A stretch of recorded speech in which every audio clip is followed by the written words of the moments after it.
Siren ಮೊಳಗಿದ ಕೂಡಲೇ ಗ್ರಾಮದ TV ಮೊಬೈಲ್ಗಳು ಬಂದ್, ಮಕ್ಕಳು ವಿದ್ಯಾಭ್ಯಾಸದಲ್ಲಿ ತೊಡಗುತ್ತಾರೆ. ಮೋಹಿತೆ ವಡ್ಗಾಂವ್ ಈ ಗ್ರಾಮದ ಹೊಸ ಉಪಕ್ರಮ. ಹೌದು, ಸಾಂಗ್ಲಿ ಜಿಲ್ಲೆಯ ಮೋಹಿತೆ ವಡ್ಗಾಂವ್ ಈ ಗ್ರಾಮದಲ್ಲಿ ಡಿಜಿಟಲ್ ಡಿಟಾಕ್ಸ್ನ ವಿಶಿಷ್ಟ ಪ್ರಯಾಸ. ನಿಗದಿತ ಸಮಯದಲ್ಲಿ ಕಲಿತಾ ಇರುವ ವಿದ್ಯಾರ್ಥಿಗಳಿಗೆ ಗ್ರಾಮದ ಜನರು ಉತ್ಸಾಹದಿಂದ ಭಾಗವಹಿಸ್ತಾ ಇದ್ದಾರೆ. ರಾಜ್ಯದ ಹಳ್ಳಿಯೊಂದು ಸಂಜೆ ಡಿಟಾಕ್ಸ್ ಮಾಡಿದೆ. ಡಿಜಿಟಲ್ ಅಸ್ವಸ್ಥತೆಯನ್ನ ತಡೆಗಟ್ಟಲು ಒಂದು ವಿಭಿನ್ನ ಪ್ರಯತ್ನ ಮಾಡಿದ ಗ್ರಾಮಸ್ಥರು. ಹಾಗಾದ್ರೆ ವಿಷಯ ಏನು ನೋಡೋಣ ಬನ್ನಿ. ಮಹಾರಾಷ್ಟ್ರದ ಸಾಂಗ್ಲಿ ಜಿಲ್ಲೆಯ ಮೋಹಿತೆ ವಡ್ಗಾಂವ್ ಎಂಬ ಗ್ರಾಮ ಪ್ರತಿದಿನ ಸಂಜೆ ಡಿಜಿಟಲ್ ಡಿಟಾಕ್ಸ್ಗೆ ಒಳಗಾಗಲು ತನ್ನ ನಿವಾಸಿಗಳನ್ನು ಪ್ರೇರೇಪಿಸುವ ಮೂಲಕ ಆಧುನಿಕ ಜೀವನದಲ್ಲಿ ಎಲೆಕ್ಟ್ರಾನಿಕ್ ಸಾಧನಗಳು ಮತ್ತು ಸಾಮಾಜಿಕ ಮಾಧ್ಯಮ ಪ್ಲಾಟ್ಫಾರ್ಮ್ಗಳ ಗೊಂದಲದಿಂದ ಹೊರಬರುವ ಮಾರ್ಗವನ್ನು ತೋರಿಸ್ತಾ ಇದೆ. ವಡ್ಗಾಂವ್ ಗ್ರಾಮದ ಸರಪಂಚ ವಿಜಯ್ ಮೋಹಿತೆ ಈ ಕಲ್ಪನೆಯನ್ನ ಹುಟ್ಟು ಹಾಕಿದ್ದಾರೆ. ಗ್ರಾಮಸ್ಥರು ಈ ಆದರ್ಶ ಪ್ರಯೋಗದಲ್ಲಿ ಉತ್ಸಾಹದಿಂದ ಭಾಗವಹಿಸ್ತಾ ಇದ್ದಾರೆ. ಸ್ಥಳೀಯ ದೇವಸ್ಥಾನದಿಂದ ರಾತ್ರಿ 7 ಗಂಟೆಗೆ ಸೈರನ್ ಸದ್ದು ಮಾಡ್ತದೆ. ಜನರು ತಮ್ಮ ಮೊಬೈಲ್ ಫೋನ್ ಮತ್ತು ಇನ್ನಿತರ ಉಪಕರಣಗಳನ್ನು ಪಕ್ಕಕ್ಕೆ ಇಡುವಂತೆ ಪ್ರೇರೇಪಿಸುತ್ತದೆ. ಅದು ಅಲ್ಲದೆ ಜೊತೆಗೆ ಟೆಲಿವಿಷನ್ ನೆಟ್ವರ್ಕ್ನನ್ನು ಆಫ್ ಮಾಡಿ ಮತ್ತು ಪುಸ್ತಕಗಳನ್ನು ಓದಲು ಮತ್ತು ಪರಸ್ಪರ ಮಾತನಾಡಲು 2ನೇ ಅಲಾರಾಂ ರಾತ್ರಿ 8:30ಕ್ಕೆ ಧ್ವನಿಸುತ್ತದೆ. ಡಿಟಾಕ್ಸ್ ಅವಧಿಯ ಅಂತ್ಯವನ್ನು ಸೂಚಿಸುತ್ತದೆ. ಸಂಜೆ 7ರಿಂದ 8:30ರ ನಡುವೆ ಜನರು ತಮ್ಮ ಮೊಬೈಲ್ ಟಿವಿ ಪರದೆಯಿಂದ ದೂರವಾಗಿ ಓದೋದು, ಬರೆಯೋದು, ಅಧ್ಯಯನ ಮಾಡೋದು ಮತ್ತು ಪರಸ್ಪರ ಸಂವಹನ ನಡೆಸೋ ಮೂಲಕ ಕೇಂದ್ರೀಕರಿಸುತ್ತಾರೆ.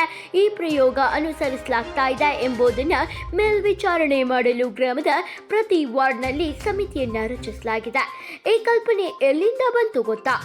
ಕೋವಿಡ್-19ಗೆ ಸಂಬಂಧಿಸಿದ ಲಾಕ್ಡೌನ್ನ ನಂತರ ಆನ್ಲೈನ್ ತರಗತಿಗಳು ಶಾಲೆ ಮುಗಿದ ನಂತರವೂ ಮೊಬೈಲ್ ಫೋನ್ ಮಕ್ಕಳ ಕೈಯಲ್ಲಿ ದೀರ್ಘಕಾಲ ಉಳಿಯಿತು ಎಂದು ಸರಪಂಚ ವಿಜಯ ಮೋಹಿತೆ ಹೇಳಿದರು.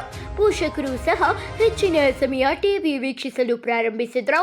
ತರಗತಿಗಳು ಪುನರಾರಂಭವಾದಾಗ ಮಕ್ಕಳು ಸದಸ್ಯರಾಗಿದ್ದಾರೆ, ಎತ್ತ ಓದಲು ಮತ್ತು ಬರೆಯಲು ಬಯಸೋದಿಲ್ಲ. ಹಾಗೆ ಹೆಚ್ಚಿನವರು ಶಾಲಾ ಸಮಯಕ್ಕಿಂತ ಮೊದಲು ಮತ್ತು ನಂತರ ಮೊಬೈಲ್ ಫೋನ್ನಲ್ಲಿ ನಿರತರಾಗಿದ್ದಾರೆ ಎಂದು ಶಿಕ್ಷಕರು ಮಾಹಿತಿಯನ್ನು ನೀಡಿದರು.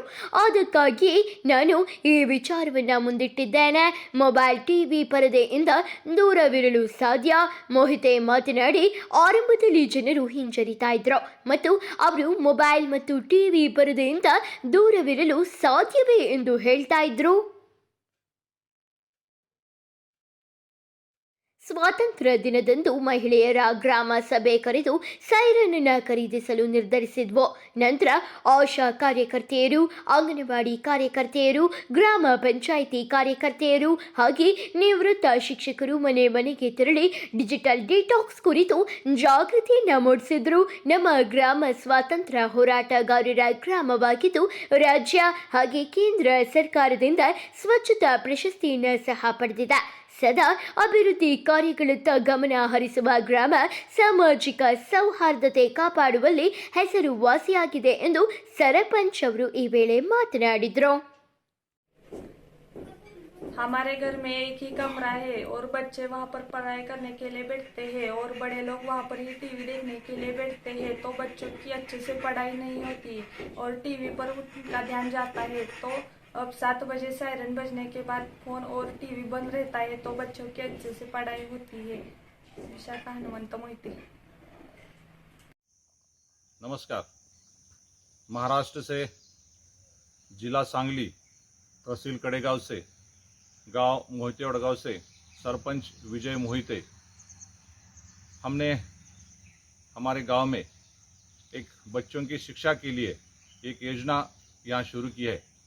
जैसे कि हमारा गांव 3000 आबादी वाला गांव है. यहाँ 2 स्कूल है. वो 2 स्कूल में कम से कम 500 के आसपास बच्चे यहाँ पढ़ाई करते हैं. जैसे कि आप सबको मालूम है कि 2 साल से कोविड के कारण बच्चों की पढ़ाई ठीक से तरह से हो नहीं पाई. जैसे कि मोबाइल और टीवी के माध्यम से बच्चे पढ़ाई कर रहे थे और उसमें दिलचस्पी ज़्यादा नहीं थी. गांव के लोग क्योंकि ये सुविधा ज़्यादातर उपलब्ध नहीं थी और 2 साल से बच्चे पढ़ाई के लिए दिलचस्पी नहीं रखते थे. जैसे स्कूल शुरू है कोविड के बाद कि बच्चों को पढ़ाई में दिलचस्पी नहीं थी, पढ़ना भूल गए थे, लिखना भूल गए थे बच्चे। और जैसे स्कूल शुरू हुए कि मास्टर जी के पास से हमारे पास ग्राम पंचायत के पास ऐसे बहुत सारे कंप्लेंट आए कि बच्चे ठीक से पढ़ नहीं रहे। तो हमने एक तरकीब निकाली, इस बच्चों को पढ़ाई में दिलचस्पी लाने के लिए कुछ तो करना चाहिए। इसी दिमाग से हमने गांव वालों के साथ एक मीटिंग बुलाई, गांव वालों को ये सब समझा दिया कि हम इस योजना से बच्चों को पढ़ाई में दिलचस्पी ला सकते हैं। फिर हमने हमारे गांव की सभी महिलाओं को एक मीटिंग बुलाई, उसमें ये बात रखी और कहा कि हम अगर ये थाम ले तो ये हो सकता है। सभी महिला ने ये थाम लिया कि हम सरपंच जैसे बोल रहे वैसे हम करने को तैयार है। तो इसी योजना से हमने क्या किया कि गांव में बच्चों की पढ़ाई के लिए अपना टीवी और मोबाइल बंद रख के 1.5 घंटा बच्चों की पढ़ाई के लिए वक्त निकाला। जैसे कि आपको मालूम है कि शाम के 7 बजे से 8:30 बजे तक बहुत सारे सीरियल टीवी में लगा रहते हैं और उसमें सभी बच्चों के माता पिता उसमें सीरियल में बहुत दिलचस्पी रखते हैं और बच्चे की पढ़ाई के ऊपर कोई ध्यान नहीं देता। तो बच्चे पढ़ना चाहिए, इसीलिए हमने ये वक्त निकाला। इसी योजना से हमने हमारे गांव के मंदिर के ऊपर एक सायरन बिठा दिया है, जो सायरन शाम के 7 बजे हम बजाते हैं।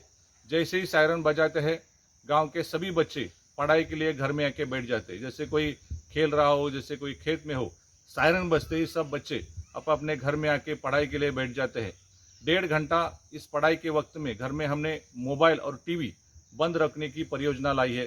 जैसे कि घर में बच्चे पढ़ाई के लिए बैठ जाते हैं तो सभी माता पिताओं को विनती की है कि अपने घर का टीवी और मोबाइल 1.5 घंटे के लिए बंद कर 7 बजे से 8:30 बजे तक हमारे घर में टीवी वगैरह सब चालू रहता था। मोबाइल पे आदमी लोग व्यस्त रहते थे, लेकिन ये हमारा जो संकल्प किया है उसके वजह से हमारे बच्चे लोग टीवी अभी देखते नहीं बिल्कुल, और मोबाइल कोई देखता नहीं, स्टडी करते हैं। और हम बड़े लोग भी आपस में ये टाइम बात नहीं करते थे, लेकिन सब अब टीवी वगैरह बंद होने की वजह से कोई ग्रंथ पढ़ता है, कोई ज्ञानेश्वरी पढ़ता है, ऐसा करके अपना टाइम गुजर जाता है और बच्चों का भी स्टडी होता है। इसके लिए हमारा ये जो संकल्प किया है वो बहुत अच्छे हो गए। बच्चों का सब अभी पढ़ाई का पूरा उसका ध्यान रहता है और बच्चे लोग ये टाइम पे पूरा स्टडी करता है। और इसके लिए धन्यवाद हम करते हैं कि हमारा पंचायत ने ये निर्णय लिया। धन्यवाद। मेरा नाम हिंदूराव मोरे, मोहिते वडगाव, सांगली जिल्हा।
संवाद वाढले का संवाद कमी झाला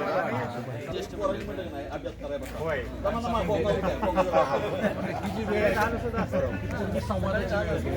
अगदी बरोबर मंडळी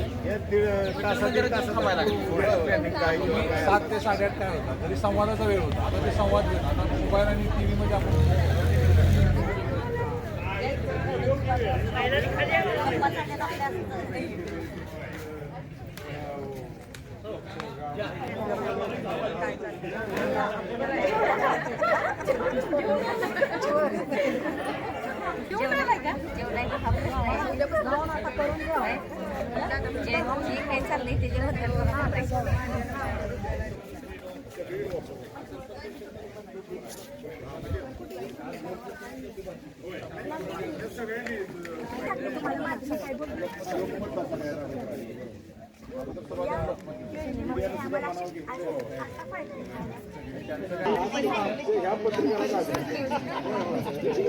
महत्त्वाचं म्हणजे मुलांच्या वरती चांगले संस्कार करण्यात ही वेळ अशी आहे की रात्री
असं उभं राहा फक्त इकडे बघून सर गोल सर्कल करा आणि तुमचं बोलत उभं राहायचं बोलत